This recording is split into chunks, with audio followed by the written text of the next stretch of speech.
Hello, eagles. How is everybody doing? It's Keroy, author of Divine Soul Whispers, and today I'm going to read for you the poem called Fast Fruits, page 92. And the way Fast Fruits was inspired from the passage from the Bible where I forget what it is, but it says something like the sower. Is it the sower? Yes. And the person who tends the garden is always the first beneficiary of the fruit.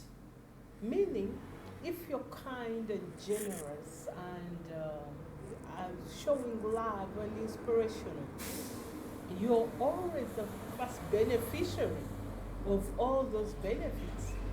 That's why when I'm not feeling in a mood to encourage, I actually make myself encourage someone because as I encourage them, I hear what I'm saying and I end up encouraging myself in the process.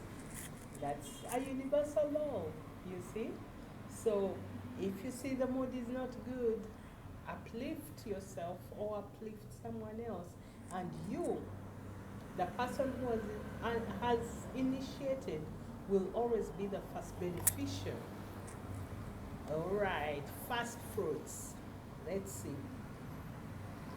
As the words stew in my soul, they envelop my whole being, delivering gifts of soul essence, circulating through my veins, bones, and marrow, embedding all that is heavenly, erasing all that is unnecessary, erasing their way through, easing their way through to pen and paper.